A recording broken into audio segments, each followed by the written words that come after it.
Moi qui pensais que les Américains ou les Français, on était tranquilles, tu vois, niveau conneries sur les réseaux sociaux.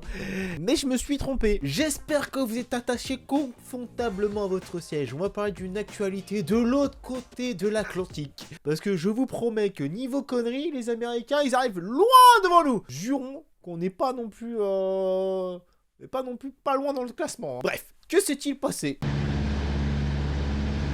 Ah, vous avez vu ce qui s'est passé. Vous allez me dire, pour l'instant, rien d'exceptionnel. Un youtubeur qui fait un petit vol en planeur. Tout ça au milieu du vide. Tout ça, rien de grave. Mais à un moment, c'est là où tout va pas.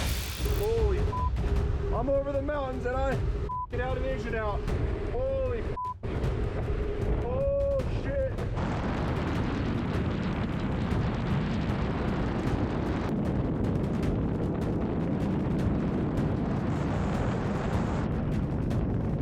Oui, il a décidé de littéralement sauter en parachute au milieu d'une zone déserte et...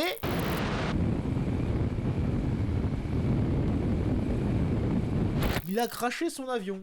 Oh bah, clairement, le mec est un super-héros. Il a plus d'essence, il a un problème de moteur. Non, il a décidé de ne plus réagir, de pas appeler de l'aide. Non, il saute. Alors, ok.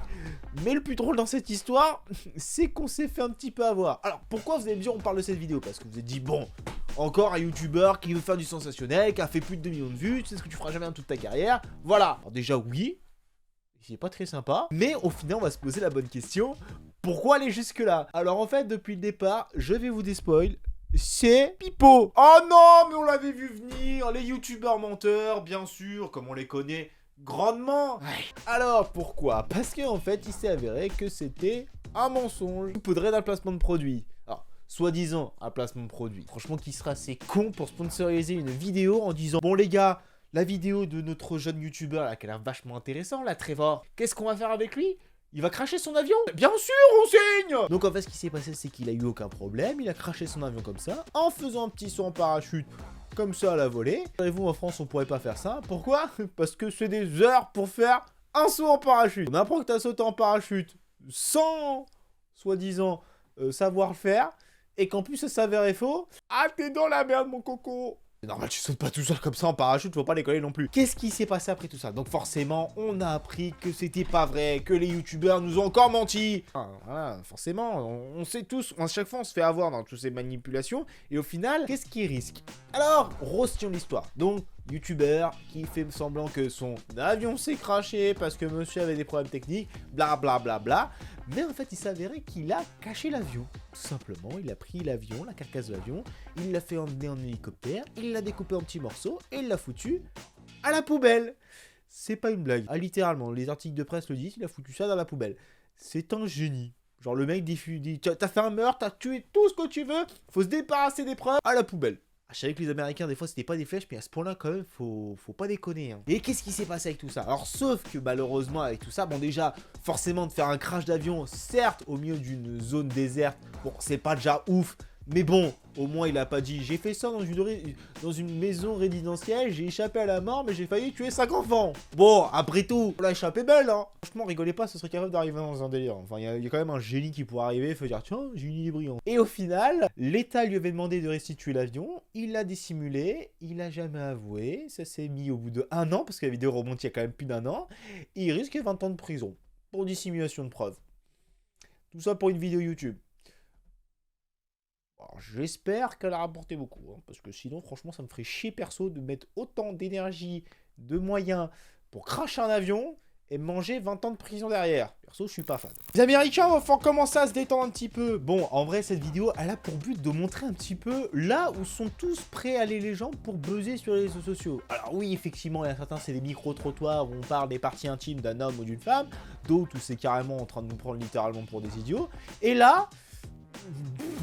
je sais même pas quoi dire là à ce niveau-là. Et c'est là où j'ai envie de montrer que, voyez, il faut pas croire ce qui se passe sur les réseaux sociaux. On peut vous vendre un truc, mais monumental, pour au final vous dire, bon les gars, c'était pas vrai. Pourquoi? Parce que je risque 20 ans de prison quand même dans l'histoire. Donc c'est pas ouf. Mais avec tout ça, la morale de cette histoire, c'est que, je vous ai expliqué, mais avec tout ça, ça montre aussi à quel point les gens sont prêts à tout et n'importe quoi pour réussir sur les réseaux sociaux. Alors forcément... quand tu veux faire des trucs sensationnels, etc., fais-le en toute sécurité. Alors, effectivement, moi, ce que je trouve que derrière ça montre, c'est qu'on est prêt à tout et n'importe quoi déjà pour réussir, pour mettre en avant une marque, ou tout simplement faire l'idiot sur les réseaux sociaux. À ce stade-là, quand même, cracher un avion. Alors, franchement, sachant qu'au moment où j'ai vu la vidéo, j'ai regardé un peu les stats, il était à 100 000 abonnés. Ça fait cher pour une chaîne de 100 000 abonnés de cracher un avion comme ça pour le kiff. Hein. Ça va être bien rentable la vidéo quand même. Mais on voit à quel point c'est dérive. Mais franchement, ça me choquerait même pas que ça arrive un jour en France, qu'on a un petit truc comme ça, un mec qui a fait une dinguerie, qui se dit « Bon, je vais faire pire que d'habitude. Allez, autant faire du sensationnel, autant que j'aille jusqu'au bout. Hein. » Et au final, tu vas prendre « C'est fake, c'est pas vrai. Oh non, il l'a jamais fait. Oh, pourquoi il nous a menti ?» Ouais, ça me rappelle plein de youtubeurs qui faisaient des pranks à l'époque et qu'au final, on apprend qu'ils étaient tous fakes, des gens qu'ils engageaient, etc. Ouais, plus c'est sensationnel, moins ça marche, les gars. Plus ça marche. Hein. Plus c'est sensationnel, plus ça marche. Hein. Et bon, à la fin, tu te fais braquer par une arme, t'assumes que c'est ton pote. Mais non, c'était pas mon pote. Bizarre, ça fait 4 fois qu'on le voit sur les vidéos. Coïncidence. Bon, en tout cas, les gens, petite vidéo, voilà, le rythme y reprend difficilement, je vous avoue. On s'en fout, hein, Chris, totalement de ta vie. Hein. Mais bon, j'espère que cette vidéo vous aura plu. Comme d'habitude, vous connaissez la chanson. On se donne rendez-vous pour une prochaine vidéo. Salut tout le monde.